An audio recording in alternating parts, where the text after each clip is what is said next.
vais vous présenter les principales composantes de la boîte à onglet coulissant. Il y a 3 différents modèles qu'on a dans l'atelier, 2 bâches puis une Mikira. Je vais commencer avec celle-là premièrement. Okay? Tout ici descend, il glisse sur des cylindres. Lorsqu'on coupe par exemple une pièce de 2x4, on n'a pas besoin d'avoir nécessairement la scie qui va couper par en arrière. Si on regarde derrière, on a une vis qui barre les cylindres. Lorsque vous coupez une pièce de 1x4 ou 2x4, ce n'est pas nécessaire d'avoir la scie que vous devez pousser pour couper. Si vous coupez une pièce de bois de 2x6, 2x8, 2x10 ou 2x12, on peut dévisser et ensuite utiliser la scie pour couper vers l'arrière. Il y a trois exemples que je vais donner lorsqu'on peut couper, puis au lieu de couper, la lame va frotter contre le matériel. Si je prends par exemple, lorsque je coupe du plancher laminé, okay, qui est à base de plastique. Donc, tu ne veux pas couper, tu veux que tes dents frottent sur le plancher laminé. Lorsque je coupe du parement de vinyle, ou ce que les élèves appellent du siding, même chose, lorsque je coupe, au lieu de pousser, je vais tirer la scie vers moi-même. Un autre exemple serait lorsque je veux couper, par exemple, du parement de soffit. Même genre de matériel que le vinyle, qui est à base de plastique. N'importe quel matériel qui est à base de plastique, c'est préférable de tirer la scie au lieu de pousser. Maintenant, pour les principales composantes, on a la poignée. Okay. La scie bâche ici nous permet d'incliner la poignée. Je demande aux élèves de ne jamais bouger la poignée, de toujours l'avoir de cette manière-ci. Okay. Les boutons de sécurité, je dois appuyer dessus pour que la scie puisse s'activer. Chaque scie a un bouton de sécurité que si j'appuie sur l'interrupteur, ça ne démarrera pas. Okay. En d'autres mots, si je pèse sur le bouton de sécurité, ça va permettre à la scie de s'activer. Okay. Je dis toujours aux élèves, lorsque vous activez la scie, toujours avoir la scie qui tourne avant de couper. Très important. En d'autres mots, si je descends la scie, puis je touche mon matériel, puis ensuite j'appuie sur l'interrupteur, le morceau de bois va monter dans la scie. Okay. Un autre composant de la scie que les élèves doivent savoir, la poignée située juste à l'avant ici. Okay. Lorsque je veux faire un angle spécifique, donc par exemple, je voudrais faire un angle de 32 degrés. Sur la base de la scie, je dois appuyer pour dégager, pour me permettre à la scie de déplacer l'angle que je veux avoir. Si je veux avoir un angle spécifique, je tourne la poignée, ça vient barrer la scie pour être capable de couper un angle spécifique. Sur le devant de la table, si on regarde sur le devant de la table, il y a des entailles ou des coches qui sont faites directement dans la table. Okay? C'est des angles qui sont souvent utilisés. Par exemple, l'angle de 15, 30, 22,5, 45 degrés. Puis la scie ici nous permet de faire un angle jusqu'à 60 degrés. Le petit levier sur le côté ici doit toujours être placé vers le bas. Cela va permettre, si je lève, ça me permet de faire des angles dans un angle quelconque. Il y a 2 façons de faire un angle avec une boîte à onglets. On peut faire ce qu'on appelle un angle simple, où est-ce que la scie reste parfaitement verticale. Je peux couper un angle, ou s'il y a des élèves, des personnes qui préfèrent de faire des angles inclinés. Et je dis toujours aux élèves, c'est plus sécuritaire habituellement de garder la scie verticale autant que possible. Lorsqu'on fait des moulures, ça serait un exemple où est-ce que des fois il faut faire 2 angles. Par exemple, la moulure de plafond, ce que les élèves appellent la crown molding. Il faut faire un angle de 31,6, puis ensuite de ça, il faut tasser sur le côté à 33,9 pour faire des angles où ce que tu as besoin, ça nécessite 2 angles de coupe.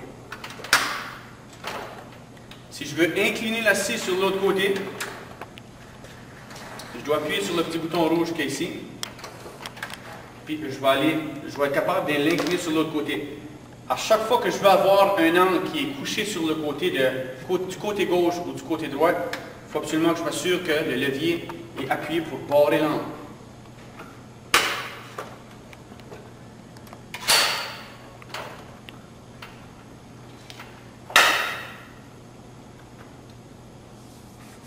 La scie nous permet aussi de faire des coupes à une certaine profondeur. Si on regarde par exemple la vis qui est située juste ici, si j'appuie dessus, je vais être capable de barrer à une certaine profondeur. Par exemple, si je voudrais couper un morceau de 2x4, 4x4 ou un morceau de 6x6, je voudrais faire ce qu'on appelle un mi-bois. Je vais montrer un exemple d'une pièce de bois qui est coupée à une profondeur. Voici un exemple avec un morceau de 4x4 si je veux utiliser le guide de profondeur. Si je prends la pièce de bois, puis je veux faire un mi-bois, par exemple pour installer un 4x4 en bois traité pour faire une rail d'escalier. Si je veux avoir la profondeur, je descends la scie. Puis ensuite de ça, j'ai une vis qui va me permettre de contrôler à quelle profondeur que je veux l'avoir. Plus que le boulon est sorti, plus bas que la lampe va aller. Maintenant, lorsque j'utilise la pièce de bois, je demande toujours aux élèves que la pièce de bois doit être absolument supportée. Ça veut dire quoi? Ça veut dire que si j'ai une pièce, par exemple, qui est 3 pieds de longueur, je ne veux pas que la pièce veuille monter. Elle doit être capable de se supporter tout seul. Sur le côté de chacune des scies, on a des petites extensions qu'on peut utiliser. Si par exemple, je prends sur le côté ici, les petites manivelles rouges permettent de sortir les extensions, souvent juste assez pour que ça vienne supporter ta pièce de bois. Les symboles qui sont placés sur les boîtes à onglettes, il y a un symbole qui place de dire de ne pas placer ta main proche. Il y en a une de chaque côté. Ce que je demande aux élèves, vous devez avoir les mains situées au moins 6 pouces d'un côté ou de l'autre de la lampe. En d'autres mots, je ne pourrais pas avoir ma main, ma pièce de bois qui serait située comme ceci, puis tient la pièce de bois dans un angle de 45 degrés. Je demande aux élèves d'avoir la pièce de bois qui touche le dessus de la table, de chaque côté, puis ça devrait toucher les deux parties du guide situé à l'arrière. Si la pièce de bois touche les deux côtés de la table, puis les deux côtés du guide, la scie ne devrait jamais rebondir vers le haut. La pièce de bois doit toujours être immobile lorsqu'on coupe sur une boîte à onglettes coulissante. Si la pièce de bois est plus longue, chacune des boîtes à onglettes coulissantes on a des supports qui font partie qu'on peut étendre de 5 pieds de chaque côté. Donc, si vous coupez une pièce de bois qui est 8 pieds et moins de longueur, on n'a pas besoin d'utiliser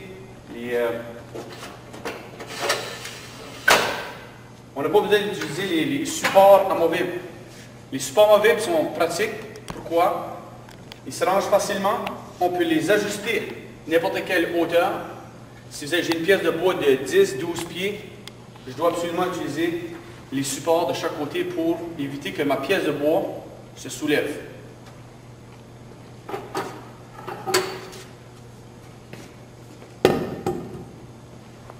Maintenant, lorsque je coupe, les procédures de sécurité qu'on doit savoir sur la boîte à onglettes, simple. Toujours faire sûr que le dessus de la table est toujours nettoyé. Il y a une fente directement au milieu de chacune des tables. On doit s'assurer qu'il n'y a pas de petites pièces de bois qui est laissée dans la rainure de la table. Je dis toujours aux élèves, je donne des exemples. Si vous coupez, puis il y a une petite pièce de bois, la pièce de bois va être projetée vers le mur ou par l'arrière. Puis s'il y a un mur qui est situé en arrière de la scie, la pièce de bois va revenir vers la personne qui est en train de couper. Autre chose qui est vraiment important, je demande toujours aux élèves de vérifier si vous voulez faire une coupe de 90 degrés, d'utiliser une petite équerre de charpente. La petite équerre de charpente mesure 8 pouces par 12 pouces. Ça nous permet de faire deux choses. Je veux m'assurer que lorsque je coupe la pièce de bois, je veux couper perpendiculaire à la table et je veux aussi couper perpendiculaire au guide. Donc les petites équerres de charpente qui sont situées ici, directement habituellement sur le côté de la table, te permet de venir vérifier. Puis en passant, la scie devrait toujours être débranchée avant de la vérifier lorsqu'on la nettoie avant de commencer. Si je lève le garde sur le côté ici, c'est juste un garde qui est retenu par un ressort, puis je descends la lame, je devrais être capable de prendre mon équerre, puis de venir vérifier en avant, de voir si que la lame de l'équerre touche le côté de la lame complètement. Si jamais que la scie serait inclinée de gauche ou par la droite, on serait capable de le voir facilement avec la petite équerre. Même chose pour le 90 degrés par rapport au guide. Je peux prendre la petite équerre que j'ai ici, je descends la lame, je vais soulever le guide de profondeur qui va te permettre de descendre la lame plus basse. Puis ensuite, en levant le garde, je vais venir vérifier avec le devant. Ensuite, je glisse.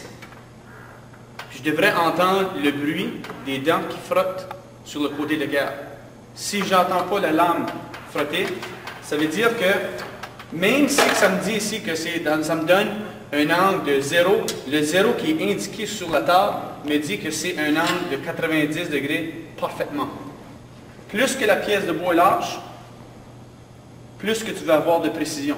Donc si je coupe une pièce de 2 par 4, même si je coupe une pièce de bois qui est moins large, 1 par 3 ou 1 par 4, je vais venir vérifier pour faire sûr que ça coupe exactement 90. Je dis aux élèves, on peut bouger légèrement la scie, puis ensuite venir la barrer pour une fois qu'on a trouvé l'angle de 90 degrés. Je vais maintenant faire l'ajustement pour la voir à 90. On entend un petit son. Je le passe à l'arrière, on n'entend pas. Maintenant, quand je le regarde, la scie me dit que mon angle doit aller du côté gauche pour que les dents soient capables de toucher le côté de l'équerre. Je le répète de nouveau. Je viens frotter à l'avant, je viens glisser à l'arrière. On entend la scie frotter, ça veut dire que l'ajustement est parfaitement à 90 degrés. Autre chose qui est vraiment importante aussi à faire, une fois que vous avez fait les vérifications de voir si c'est 90 degrés, c'est de vérifier si la pièce de bois est courbée. Je vais maintenant passer à démontrer une pièce de bois qui est courbée. Puis habituellement, une pièce de bois qui n'a pas un gros pourcentage d'humidité, on devrait être capable de voir que cette pièce de bois-là a une courbe. Si je le tourne dans ce sens-là, il y a une courbe. On devrait être capable de le voir à la caméra. Si je le tourne dans l'autre sens, c'est possible qu'il y ait 2 courbes. Si vous avez de la difficulté à voir, habituellement, juste prendre une pièce de bois, puis de le regarder d'un bout à l'autre, fermer un œil, on devrait être capable de voir si la pièce de bois est courbée. Si je tourne ensuite la pièce de bois, je devrais être capable de voir qu'il y a une courbe. Si jamais vous avez de la difficulté à voir les courbes dans la pièce de bois, vous avez 2 solutions. Un, vous pouvez la mettre par terre. Si je mets le pied dessus, puis vous voyez la pièce de bois qui est courbée vers le haut, vous voyez dans quel sens que la pièce de bois va aller. Mais ensuite de ça, je devrais tourner la pièce de bois pour regarder s'il n'y a pas un autre courbe. Je dis aux élèves, lorsqu'on coupe avec la boîte à onglets, la scie devrait juste faire un mouvement, de haut en bas, ou, si par exemple vous avez une pièce de bois qui est plus large, de tirer, ensuite de descendre, puis de pousser vers l'arrière. Si ta pièce de bois touche de chaque côté de la table, chaque côté du guide, même si que la pièce de bois est courbée, la scie ne donnera jamais un rebond vers le haut, si la pièce de bois est bien retenue. Donc c'est vraiment important de vérifier s'il y a une courbe dans la pièce de bois, même si c'est du bois qui est nouvellement acheté. Avant de procéder à la démonstration, c'est important de savoir de quelle façon on devrait se placer lorsqu'on fait face à une scie, à une boîte à onglets. Si vous regardez la boîte à onglets que j'ai ici, le moteur est situé directement en arrière. Ou est-ce que si j'ai un gaucher, cette scie-là peut être faite pour un droitier, qui veut dire que je tiens ma pièce de la main gauche, puis je coupe de la main droite pour un droitier. Si je suis gaucher, je fais l'inverse. Je m'en vais de ce côté ici, je retiens ma pièce de bois avec ma main droite et je descends la scie avec la main gauche. Très important de noter que la scie que j'ai ici, comparée aux 2 autres scies juste à côté, celle-là me permet de faire gauche et droite. Si je prends par exemple les autres, le moteur est sur le côté. Ce qui veut dire que si le moteur est sur le côté, puis j'essaie de retenir ma pièce de bois, le moteur va venir toucher ou va venir vraiment proche de la main. Donc c'est préférable pour un gaucher d'utiliser la scie bâche que j'ai ici. Une autre chose importante, lorsqu'on doit couper, très important de faire une marque sur la pièce de bois. Il y a des personnes des fois qui utilisent une pièce de bois, des personnes d'expérience qui, au lieu de faire complètement un trait sur la pièce de bois, vont seulement faire une petite marque sur la pièce de bois. OK? Je préfère que les élèves tracent une ligne complète parce que lorsqu'ils vont commencer à couper, ça leur permet de savoir en même temps si la scie elle est réglée à 90 degrés. Au cas où un élève oublierait de vérifier l'angle de 90, il suffit que tu as un trait de scie qui a été fait par le cœur. Lorsque je vais commencer à couper, je vais commencer à couper sur le côté droit de la ligne. Puis je vais laisser un petit peu plus de jeu, juste pour voir si que la distance de chaque côté est égale lorsque je fais mon trait de scie. Pour couper une pièce de bois qui soit parfaitement à la bonne dimension, c'est important de garder le côté de la lame, l'épaisseur, je devrais dire, l'épaisseur de la lame qui est 1/8 de pouce pour qu'il soit du côté droit. Donc si je suis, je répète, si je suis droitier, la pièce de bois que je garde est la pièce de bois que je tiens avec ma main gauche. Maintenant, je serai prêt à faire la démonstration.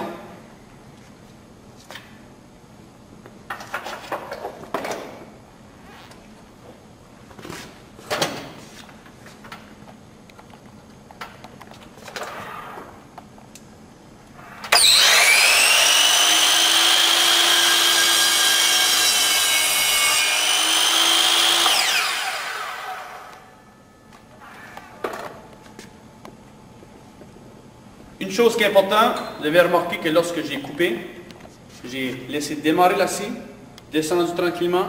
Aussitôt que j'ai coupé la pièce de bois, je ne tente pas de retirer la pièce de bois, soit le morceau gauche ou la pièce de bois qui est à droite. La scie, vous avez aussi remarqué qu'il y a un frein directement sur la lame. Ce qui fait en sorte que lorsque j'active la scie, puis je relâche l'interrupteur, ça prend environ 3-4 secondes avant que la scie s'arrête complètement. Donc, je veux absolument que les élèves, lorsqu'ils coupent, gardent la scie en bas, vous la laissez éteindre une fois que vous avez coupé. Sinon, qu'est-ce qui peut arriver lorsque tu relèves la scie?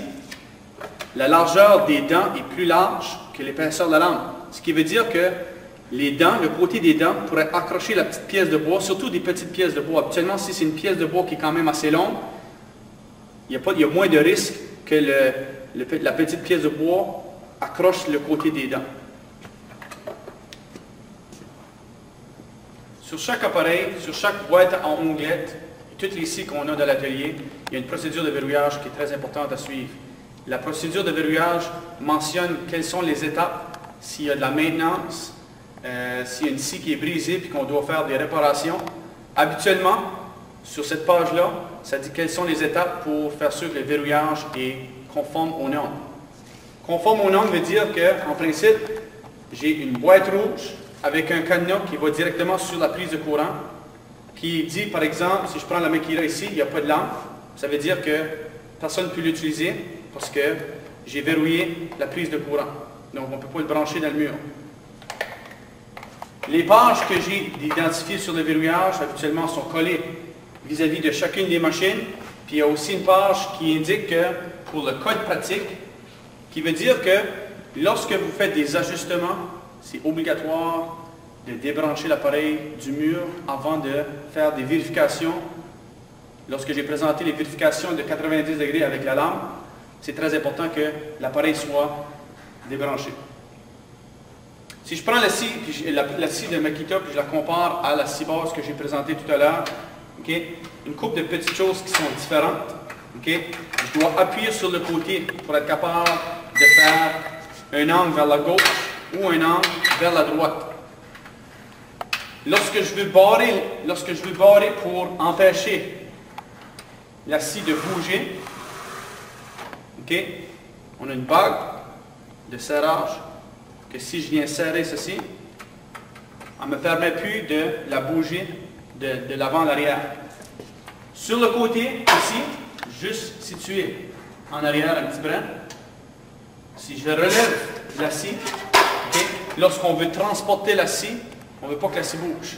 On veut qu'elle prenne le moins de place possible. Fait habituellement, les manufacturiers ont une vis qui vont venir barrer la scie lorsqu'il faut la transporter sur un chantier. Lorsque je veux l'incliner, veux incliner la scie, la Makita, puis la bâche qui est située juste à côté, en arrière, j'ai une vis ou j'ai un levier qui te permet de venir faire une inclinaison des deux côtés. Très important, avant de venir couper, de vérifier que les leviers sont serrés. Parce que sinon, vous allez couper, la scie va tomber du côté gauche ou du côté droit. Autre chose qui est très important de vérifier avant de commencer, s'assurer que les sacs de poussière sont dévidés. Si vous ne dévidez pas les sacs de poussière, lorsque vous allez couper, le brin de scie tombe directement sur la table. Donc c'est très important. Les deux bâches ont une fermeture éclair en dessous. Placez-les vis-à-vis d'une poubelle. On ouvre la fermeture éclair, on le secoue, puis ensuite on le réinstalle de nouveau à l'arrière. La Makita, c'est tout simplement un morceau de plastique qui se glisse. Donc, maintenant, ce que je devrais faire avec celle-là, c'est la dévider dans la poubelle. Très important sur n'importe quelle scie, lorsqu'on l'utilise, les pièces de bois que vous coupez, c'est-à-dire les pièces de rebut, les morceaux que vous n'avez peut-être pas nécessairement de besoin. Okay? C'est important de les serrer dans un rangement, soit dans les étagères, ou vous venez consulter l'enseignant pour que je vous dise où est-ce que la pièce de rebut devrait aller. Tout ce qui est sous un pied de longueur, habituellement, on met ça dans le recyclage. Il y a des boîtes qui sont situées habituellement en dessous de chaque scie. Si vous avez des petites pièces de bois de 1/4 de pouce, 1 demi-pouce, on peut les jeter directement dans les poubelles qui sont situées habituellement sous chacune des scies. Si on regarde la troisième type de boîte à onglets de coulissante, la différence entre la boîte à coulissante bâche que j'ai ici, si je la compare à la Makita et la première, elle s'incline de la même façon avec un levier qui est situé à l'arrière. Cette scie-là te permet seulement de l'incliner vers la gauche. Ça ne me permet pas de l'incliner vers la droite. Je dis souvent aux élèves, si jamais que vous sentez une résistance, lorsque vous tirez la scie, vous sentez que ça tire très dur, c'est censé aller vraiment facilement.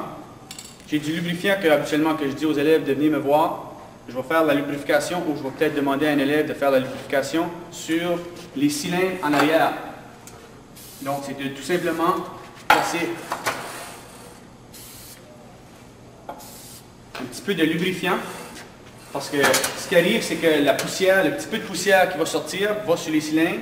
Puis ensuite de ça, des fois, ça devient difficile à bouger de l'avant à l'arrière. Autre chose que je dis aux élèves, toujours regardez sur vos pièces de bois s'il n'y a pas des clous, des vis. Regardez les deux côtés. Si jamais j'ai des élèves des fois qui utilisent des pièces de bois, des pièces de rebut qui ont déjà été utilisées, puis c'est des morceaux de 2 pieds, 3 pieds, de regarder si que clous, vis, n'importe quelle pièce de métal qui va rentrer dans la dent va casser les dents de la lame. Si jamais que vous ressentez une résistance lorsque vous coupez, okay, ça veut probablement dire habituellement que la lame a besoin d'être aiguisée, ou des fois j'ai déjà vu des élèves que la fumée sortait sur le côté. Lorsque une ou plusieurs dents de cassées, ça cause à avoir la friction sur la pièce de bois. Donc c'est important d'aviser l'enseignant pour que je puisse faire la réparation et la maintenance sur les boîtes à onglets. Dernier aspect sécuritaire sur la boîte à onglets, je demande aux élèves, le mot onglet veut dire faire des angles. C'est un outil qui est utilisé pour tronçonner, qui veut dire couper contre le grain du bois. Je peux couper dans ce sens-là, je peux faire des angles. Ce que je ne veux pas voir, c'est d'avoir des élèves qui tentent de refendre une pièce de bois dans ce sens-là. Si je veux refendre une pièce de bois, je vais utiliser la table circulaire.